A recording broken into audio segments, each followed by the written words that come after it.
কোনো একটা নিরামিষ দিনে আমার মতো এইভাবে কলার মোচা রান্না করে দেখতে পারো বন্ধুরা, ভীষণ ভালো লাগে খেতে। নমস্কার বন্ধুরা, আমি সুচরিতা, আমার রান্নাঘরে তোমাদের সকলকে স্বাগত জানাই। আজকে আবারও চলে এসেছি তোমাদের কাছে একটা নতুন রেসিপি নিয়ে। আজকে আমি তোমাদের সঙ্গে নিরামিষ কলার মোচা রেসিপিটা শেয়ার করে নেব। সেই জন্য দেখো, এখানে প্রথমেই একটা কলার মোচা নিয়েছি। এই কলার মোচাটা খুব একটা বড় নয়, মিডিয়াম সাইজের একটা কলার মোচা এখানে আমি নিয়েছি। প্রথমেই দেখো, ছাড়ানোটা একটু দেখিয়ে দেব তোমাদের। প্রথমেই দেখো, কলার মোচার একটা খোলা আমি ছাড়িয়ে নিয়েছি।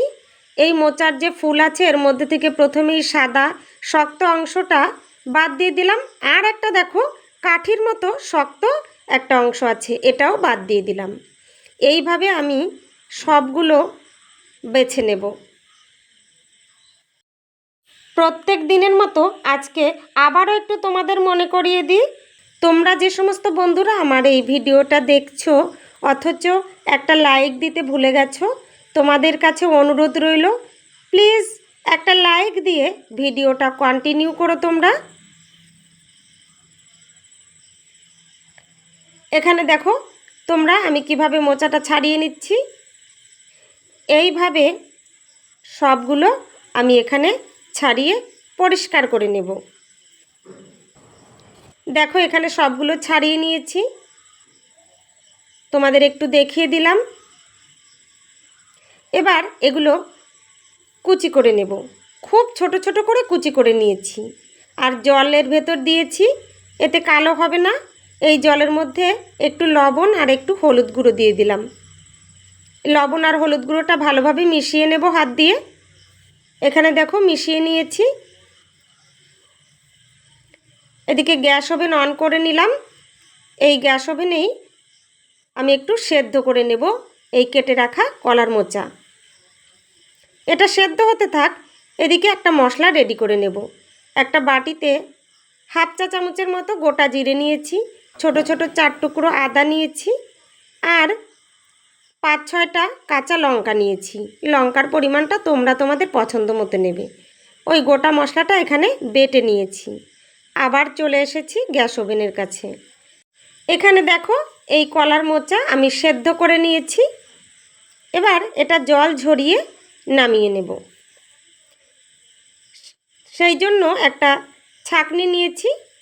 এই ছাঁকনির সাহায্যেই আমি এই সেদ্ধ করা কলার মোচার থেকে জলটা ঝরিয়ে নামিয়ে নেব। দেখো আমি নামিয়ে নিয়েছি, জলটাও ঝরিয়ে নিয়েছি। এখন একটা প্লেট নেব। দেখো এখানে একটা প্লেট নিয়েছি। এই প্লেটের মধ্যে অল্প পরিমাণে গোটা জিরে নিলাম, একটা শুকনো লঙ্কা নিলাম, এর সঙ্গেই নিয়ে নেব একটা ছোট্ট তেজপাতা। দেখো এখানে একটা ছোট্ট তেজপাতা নিয়েছি, 2টো এলাচ নিয়েছি, এলাচের মুখটা একটু ফাটিয়ে নিয়েছি, আর 2টো লবঙ্গ নিয়েছি। এর সঙ্গেই 2 টুকরো দারচিনি নিয়ে নেব। এই গোটা মশলাগুলো আমি এখানে ফোড়নের জন্য রেডি করে রাখলাম। দেখো 2 টুকরো দারচিনি নিলাম। এখন আবার চলে যাব গ্যাস ওভেনের কাছে। গ্যাস ওভেনের কাছে চলে এসেছি। গ্যাস ওভেন অন করে একটা কড়াই বসিয়ে দিয়েছি। এই কড়াইতেই একটু সর্ষের তেল অ্যাড করে দিয়েছি। এই তেলের মধ্যে আলুগুলো ভেজে নেব। এই আলুগুলো আমি আগেই কেটে ধুয়ে পরিষ্কার করে রেখেছিলাম। এখানে এই আলু একটু ছোট করে ডুমু ডুমু করে কেটে নিয়েছিলাম, কেটে ধুয়ে পরিষ্কার করে রেখেছিলাম, সেটাই কড়াইতে দিয়ে দিলাম। এই আলু একটু ভেজে নেব। আলু ভাজার সময় এর মধ্যে একটু লবণ আর একটু হলুদ গুঁড়ো অ্যাড করে দিলাম। লবণ আর হলুদ গুঁড়ো দিয়ে একটু নেড়ে চেড়ে নেব। আলুর সঙ্গে লবণ আর হলুদ গুঁড়ো খুব ভালোভাবে মিশিয়ে নেব। এখানে এই আলু আমি লাল লাল করে ভেজে নেব। গ্যাসের ফ্লেম মিডিয়ামে রেখেই আমি আলু ভেজে নেব। তোমাদের একটু বলে রাখি বন্ধুরা, আমি তোমাদের সবার ভিডিওই দেখছি, কিন্তু আমার একটু সমস্যার জন্য কমেন্ট করতে পারছি না। দেখো এখানে আলুগুলো ভেজে নামিয়ে নিলাম। আলু ভাজা বাকি তেলের মধ্যে আরও একটু সর্ষের তেল অ্যাড করে দিলাম। এই তেলেই রান্নাটা করে নেব। দেখো তেল গরম হয়ে গেছে, এর মধ্যে ফোড়ন দিয়ে দিলাম যে গোটা মশলা আমি রেডি করে রেখেছিলাম সেটা। গোটা মশলাগুলো দিয়ে একটু নেড়েচেড়ে নেব। গ্যাসের ফ্লেম কিন্তু আমার মিডিয়ামই আছে। এই মশলাটা 10-15 সেকেন্ডের মতো ভেজে নেব।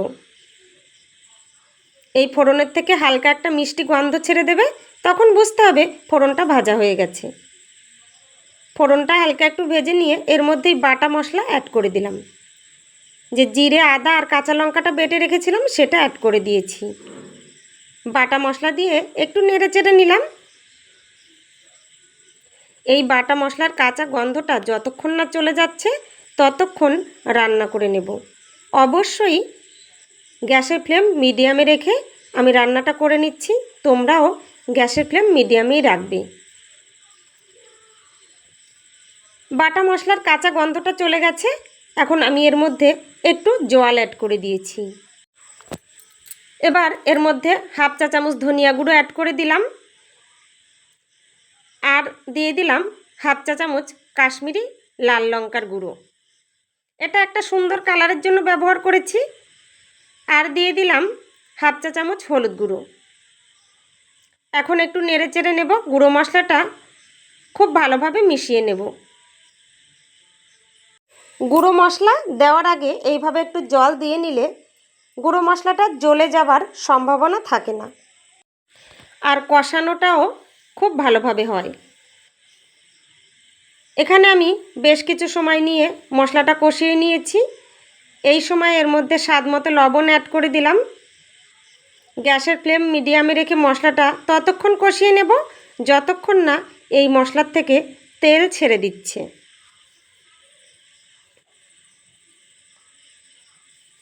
দেখো এখানে মশলার থেকে তেল ছেড়ে দিয়েছে। এই পর্যায়ে এসে একটু চিনি অ্যাড করে দিলাম।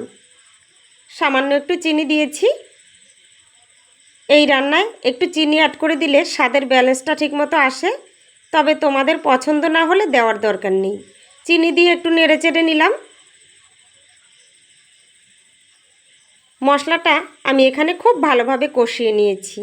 এখন এর মধ্যে সেদ্ধ করে রাখা কলার মোচা অ্যাড করে দিলাম। মোচা দিয়ে একটু নেড়েচেড়ে নেব। মশলার সঙ্গে এই সেদ্ধ করা মোচা খুব ভালোভাবে মিশিয়ে নেব।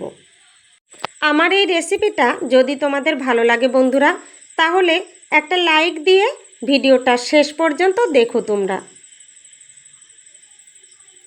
রেসিপিটা কেমন লাগলো সেটা কমেন্ট বক্সে কমেন্ট করে জানিও।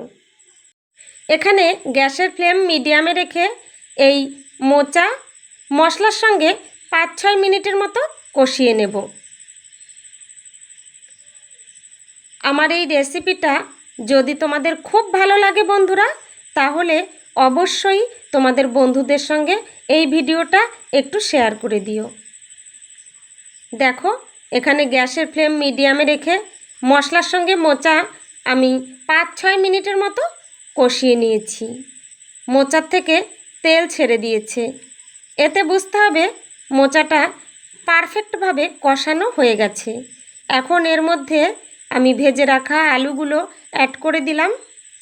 আলু দিয়ে একটু নেড়েচেড়ে নেব। আলু মোচার সঙ্গে ভালোভাবে মিশিয়ে নেব।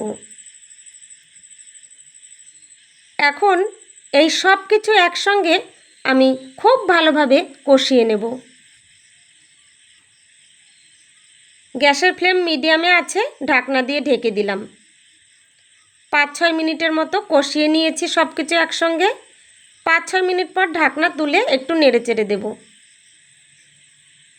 দেখো একটু নেড়েচেড়ে নিচ্ছি। এখানে মশলার সঙ্গে আলু আর মোচা একসঙ্গে খুব ভালোভাবে কষিয়ে নিয়েছি। এখন এর মধ্যে একটু জল অ্যাড করে দেব। দেখো এর মধ্যে আমি একটু জল অ্যাড করে দিলাম। এই আলু আর মোচা সেদ্ধ হতে যতটা জলের প্রয়োজন সেই হিসাবে এখানে আমি জল দিয়েছি। জল দিয়ে একটু নেড়েচেড়ে নেব। এখানে দেখো একটু নেড়েচেড়ে নিলাম। গ্যাসের ফ্লেম বাড়িয়ে দিয়ে 2-3 মিনিটের মতো রান্না করে নেব। এখানে দেখো গ্যাসের ফ্লেম বাড়িয়ে দিয়ে 2-3 মিনিটের মতো রান্না করে নিয়েছি। এখন গ্যাসের ফ্লেম মিডিয়ামে করে দিয়েছি আর ঢাকনা দিয়ে ঢেকে দিয়েছি। ঢাকনা দিয়ে ঢেকে 5-6 মিনিটের মতো রান্না করে নিয়ে ঢাকনা তুলে দিয়েছি। একটু নেড়েচেড়ে নেব। দেখো এখানে আলু সেদ্ধ হয়ে গেছে, একটু দেখে নিলাম। এখানে কতকগুলো আলু একটু ভেঙে দেব, এতে রান্নাটা একটু মাখো মাখো হবে। আলু আর মোচা খুব ভালোভাবে সেদ্ধ হয়ে গেছে। কিছুক্ষণ নেড়েচেড়ে নিলাম। রান্নাটা আমার প্রায় রেডি হয়ে গেছে। এই পর্যায়ে এসে এর মধ্যে একটু গরম মশলার গুঁড়ো অ্যাড করে দিলাম আর দিয়ে দিলাম অল্প পরিমাণে গাওয়া ঘি। একটু নেড়েচেড়ে নেব। গরম মশলার গুঁড়ো আর ঘি ভালোভাবে মিশিয়ে নেব। খুন্তি দিয়ে একটু আলুগুলো ভেঙে দেব যাতে রান্নাটা মাখো মাখো হয়, খেতে ভালো লাগে। তোমরা যে সমস্ত বন্ধুরা আমার এই ভিডিওটা দেখছো অথচ আমার চ্যানেলটা সাবস্ক্রাইব করোনি, তোমাদের কাছে অনুরোধ রইল আমার এই রেসিপিটা যদি তোমাদের ভালো লাগে বন্ধুরা, তাহলে আমার চ্যানেলটা সাবস্ক্রাইব করে পাশে থাকা বেল বটনটা প্রেস করে রেখো। এতে করে আমার রান্না করা রেসিপিগুলোর নোটিফিকেশন সবার আগে তোমাদের কাছে পৌঁছে যাবে। তোমরা তোমাদের সময় সুযোগ মতো দেখে নিতে পারবে। এখানে ঘি আর গরম মশলার গুঁড়ো দেওয়ার পরে একটু নেড়েচেড়ে নিয়ে ঢাকনা দিয়ে ঢেকে দিয়ে 5 মিনিটের মতো রান্না করে নিয়েছি। 5 মিনিট পর ঢাকনা তুলে দিলাম। একটু নেড়েচেড়ে নেব। এখানে দেখো এই রান্নার থেকে তেল ছেড়ে দিয়েছে, এতে বুঝতে হবে রান্নাটা একদম রেডি হয়ে গেছে। একটু নেড়েচেড়ে নিয়ে আমি এটা নামিয়ে নেব। এইভাবে যদি তোমরা কখনো কলার মোচা রান্না করে না খেয়ে থাকো তাহলে বলবো বন্ধুরা আমার মতো এইভাবে একবার নিরামিষ কলার মোচা রান্না করে খেয়ে দেখো। খেতে কিন্তু ভীষণ সুস্বাদু হয়। গরম গরম ভাতের সঙ্গে কোনো কথা হবে না, একদম জমে যায়। নিরামিষ কলার মোচা রান্নাটা আমার একদম রেডি। এটা আমি একটা সার্ভিং প্লেটে নামিয়ে নিয়েছি। দেখতে কতটা লোভনীয় হয়েছে দেখো, খেতেও কিন্তু দুর্দান্ত লাগে। অনেক ধন্যবাদ বন্ধুরা আমার এই ভিডিওটা শেষ পর্যন্ত দেখার জন্য, আমার পাশে থাকার জন্য। আজকের মতো এখানেই শেষ করছি। আবার চলে আসবো তোমাদের কাছে অন্য আর একটা নতুন রেসিপি নিয়ে।